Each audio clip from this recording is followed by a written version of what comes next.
Hello, welcome to my channel the Saaf family. പുതിയൊരു വീഡിയോയിലേക്ക് എല്ലാവർക്കും സ്വാഗതം. നമ്മുടെ ചാനൽ ആദ്യമായിട്ട് ആരെങ്കിലും കാണുന്നുണ്ടെങ്കിൽ പ്ലീസ് ഒന്ന് സബ്സ്ക്രൈബ് ചെയ്യണേ. വൈകുന്നേരം മുതൽ രാത്രി വരെ സ്ഥിരമായിട്ട് ഞാൻ ചെയ്യുന്ന കാര്യങ്ങളാട്ടോ ഈ വീഡിയോയിൽ കാണിക്കുന്നത്.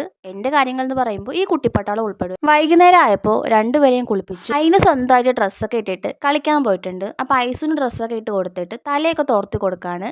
എപ്പോൾ കുളിച്ചാലും ആൾക്ക് തോർത്തുകൊണ്ട് ഇതുപോലെ അമ്മക്കെട്ട് കെട്ടി കൊടുക്കണം. വർഷം 2026 ആയെങ്കിലും എല്ലാ അമ്മമാരും ആദ്യം ചീപ്പി കൊടുക്കുന്ന ഹെയർ സ്റ്റൈൽ അത് ഇതായിരിക്കുമല്ലേ. ഞാനും അങ്ങനെയാണ് ചെയ്യാറുള്ളത്.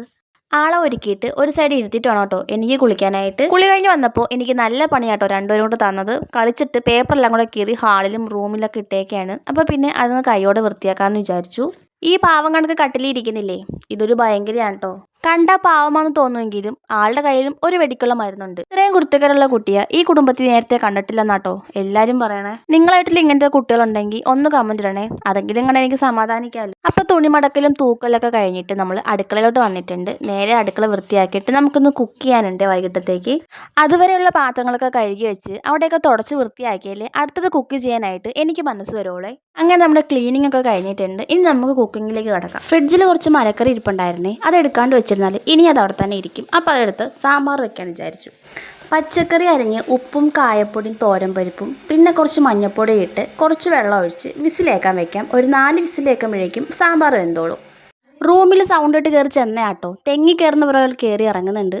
കുക്കറിൽ 4 വിസിലായിട്ട് ഓഫ് ചെയ്തിട്ടുണ്ട്. ആ സമയം കൊണ്ട് നമുക്ക് കടുക് വറുക്കാം. കടുവും വെളുത്തുള്ളിയും ചെറിയ ഉള്ളിയും വറ്റൽമുളകും കറിവേപ്പിലയും ഇട്ട് ഒന്ന് മൂപ്പിച്ചെടുക്കാം. ഇപ്പയ്ക്ക് വേണ്ടിയിട്ട് നമ്മൾ ബൂരിയാണ് ഇന്ന് ഉണ്ടാക്കുന്നത്. ഐനൂസിന് ഇപ്പോൾ ഈയിടെയായിട്ട് ബൂരിയോട് വല്ലാത്ത പ്രിയമാണ്. അത് നല്ല ശീലമല്ലെന്ന് എനിക്കറിയാം, എങ്കിലും ഇടയ്ക്കൊക്കെ ഉണ്ടാക്കി കൊടുക്കാറുണ്ടേ. കടുക് വറുത്തതെല്ലാം മൂത്ത് വന്നപ്പോൾ ഗ്യാസ് ഓഫ് ചെയ്തിട്ട് നമ്മൾ സാമ്പാർ പൊടി തട്ടിയിട്ട് മിക്സ് ചെയ്ത് കൊടുക്കുന്നുണ്ട്. കുറച്ച് കഴിഞ്ഞിട്ട് കുറച്ച് മുളക് പൊടിയും മല്ലിപ്പൊടിയും കൂടെ ഇട്ട് മിക്സ് ചെയ്താൽ നമ്മുടെ അരപ്പ് റെഡിയായേ. ഇനി നമ്മുടെ സാമ്പാർ വെന്തോന്നൊന്ന് തുറന്ന് നോക്കാം. സാമ്പാർ എന്തായാലും വെന്ത് നല്ല ഉടഞ്ഞു വന്നിട്ടുണ്ട്. എന്നാലും ഒന്ന് ഉടച്ചിട്ട് നമ്മൾ കടുക് വറുത്ത എല്ലാം കൂടി എടുത്ത് തട്ടി കൊടുക്കാം. ഇനി പ്രത്യേകിച്ചൊന്നുമില്ല, മിക്സ് മിക്സ് മിക്സ് അത്രേ ഉള്ളൂ.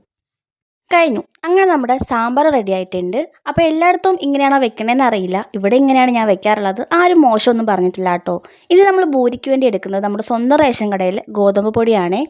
കുട്ടിപ്പട്ടാളത്തിനെയും കൂടെ ചേർത്ത് നമ്മൾ വീട്ടിൽ 6 പേരുണ്ട്. അപ്പോൾ 6 പേർക്കുള്ള ബൂരിയാണ് നമ്മൾ ഉണ്ടാക്കുന്നത്. ബൂരി ഉണ്ടാക്കാൻ വലിയ ആനപ്പണിയൊന്നുമില്ല. മാവിനകത്ത് കുറച്ച് ഉപ്പും വെള്ളവും ഒഴിച്ച് നല്ലപോലെ കുഴച്ചെടുക്കാം. കുഴച്ചൊരു പഴുവാകുമ്പോഴേക്കും കുറച്ച് എണ്ണ എടുത്ത് വീണ്ടും ഒന്ന് മിക്സ് ചെയ്ത് കൊടുക്കും. പിന്നെ മെയിൻ കാര്യം കുറച്ച് നേരം റെസ്റ്റ് ചെയ്യാൻ വെച്ചേക്കണം കേട്ടോ. അപ്പോൾ മാവ് നല്ല സോഫ്റ്റായിട്ട് വന്നിട്ടുണ്ട്. അപ്പം നമ്മൾ എണ്ണ ചൂടാക്കാൻ വെച്ചിട്ടുണ്ടായിരുന്നു. എണ്ണ ചൂടായപ്പോൾ ഓരോന്നോരോന്നായിട്ട് നമ്മൾ ചുട്ടെടുക്കുകയാണേ.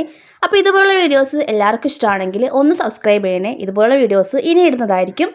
ബൂരിയും കൂടെ ചുട്ടെടുത്തിട്ട് ഇന്നത്തെ നമ്മുടെ കിച്ചൺ ക്ലോസ് ചെയ്യാണ്. എൻ്റെ ഡ്യൂട്ടി ക്ലോസ് ചെയ്യണമെങ്കിൽ ആദ്യം കുട്ടി പട്ടാളത്തെ ഓർന്ന് ഉറക്കണം. അപ്പോൾ നമുക്ക് നാളെ കാണാം.